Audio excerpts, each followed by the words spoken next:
दोस्तों नमस्कार, स्वागत है मौर्य जी न्यूज़ चैनल में। दोस्तों एक बार हम फिर उपस्थित हुए हैं आप लोगों के समक्ष नई जानकारियां लेकर के। दोस्तों उसमें से पीएसएल की भी बात करेंगे।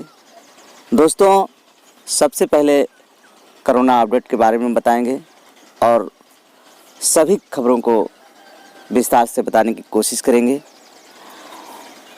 और हम चाहेंगे दोस्तों इस चैनल पर अगर आप पहली बार आए हैं तो आपसे रिक्वेस्ट है चैनल को सब्सक्राइब कर लें और साथ में बेल आइकन घंटी को भी दबा दें ताकि लेटेस्ट न्यूज़ सर्वप्रथम मिलती रहे। और जो पहले से सब्सक्राइब किए हुए हमारे सब्सक्राइबर भाई हैं उनको बहुत बहुत धन्यवाद। आते हैं अपने न्यूज़ पर। इस महामारी से निपटने के लिए सरकार ने जो भी कदमें उठाई हैं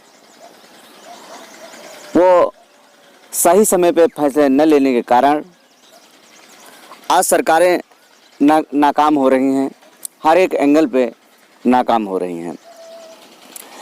हमारे यहाँ भारत में अगर हम बात करें कोरोना वायरस का तो 96,000 से ऊपर मामला पहुंच गया है।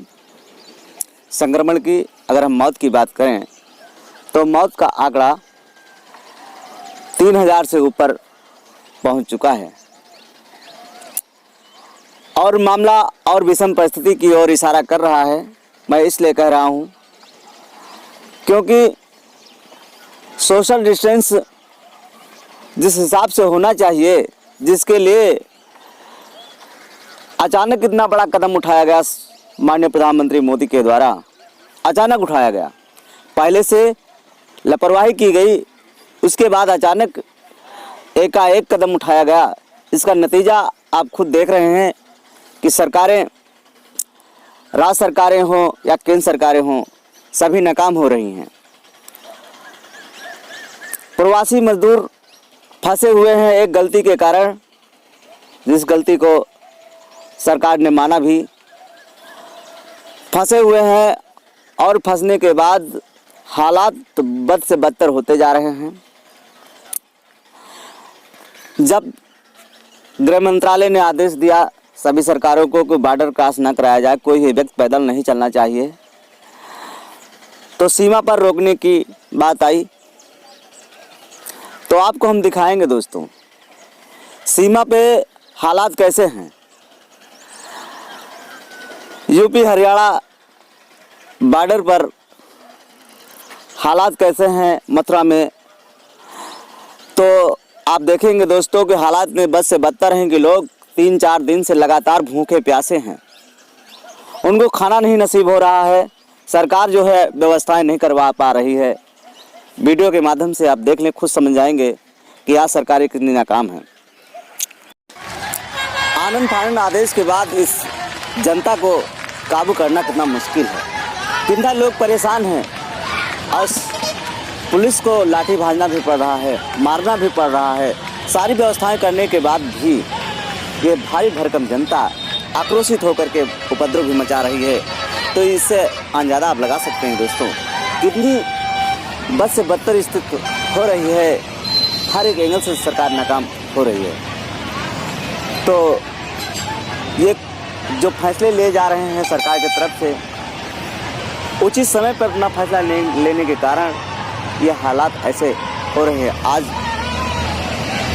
ऐसी स्थिति आ गई है, लोग अपने जान को दांव पे लगा करके घर वापस आ रहे हैं। कुछ लोग रास्ते में ही मरे जा रहे हैं और कुछ लोग घर पहुंचने के बाद दम तोड़ रहे हैं। स्थिति हर एक एंगल से अच्छी नहीं है।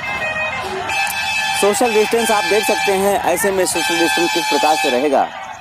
हालत तो ऐसे हो गए हैं जैसे कि अन्य देशों में ये बताया जा रहा था, बहुत देशों से ये भी खबरें आ रही थी कि फला जगह पे लॉकडाउन नहीं है, सब लोग एक जगह से दूसरी जगह जा सकते हैं, मिल सकते हैं, कोई परहेज नहीं है। जो इस वायरस से जीत जाएंगे वही रहेंगे, अर्थात सबको संक्रमण होगा, ऐसी नीति कुछ देशों में चली थी और भारत में वही होने की स्थिति है कि पानी सर से ऊपर जा चुका है।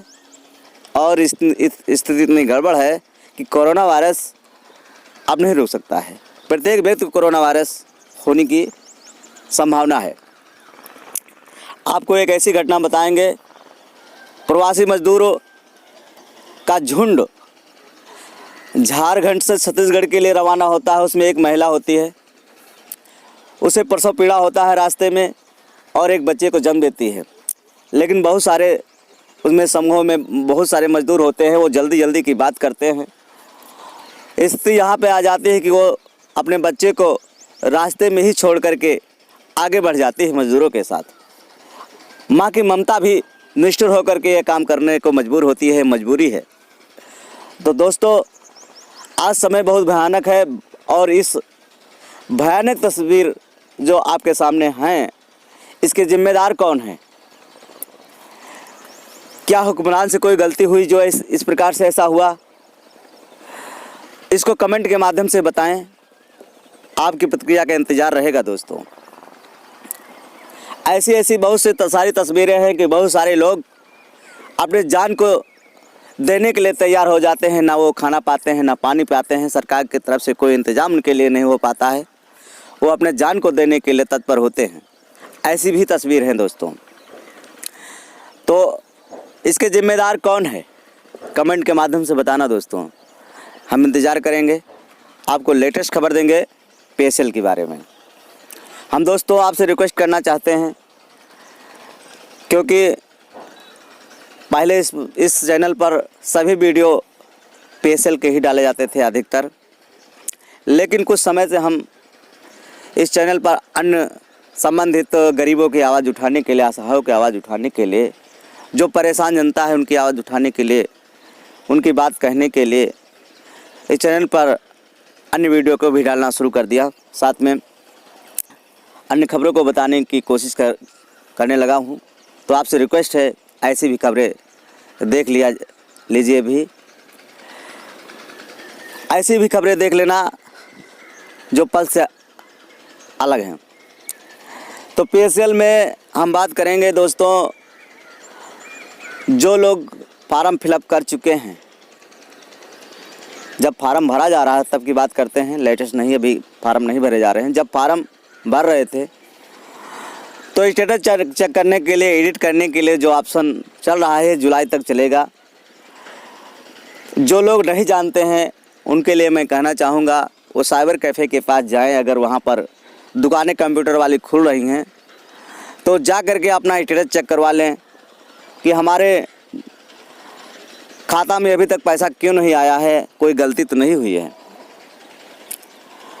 तो दोस्तों, इसलिए मैं कह रहा हूँ, क्योंकि बहुत सारे मतलब कि जो फार्म अप्लाई किए गए हैं, बहुत सारी गलतियाँ भी हो गई हैं और नहीं भी हुई है तो सेबी की तरफ से उसे गलत बताया गया है और गलत कर दिया गया। उसे फिर से पुनः शुद्ध करा लें, ताकि सेबी जब भी पैसा भेजे आपके अकाउंट में आ सके। कम भेजे, ज़्यादा भेजे, कुछ भी भेजे, जो भी भेजती है वो खाता पे आ जाए। पैसा तो बहुत कम लोगों का आ रहा है, ये बात सही है, क्योंकि PSL में बहुत भारी लूट हुई है। तो दोस्तों, कर ही क्या सकते हैं। जब से भाजपा सरकार बनी तब से लोग परेशान हैं, खून के ही आंसू रो रहे हैं। और अमीरों का एक समूह है जो कि सरकार गरीबों की बात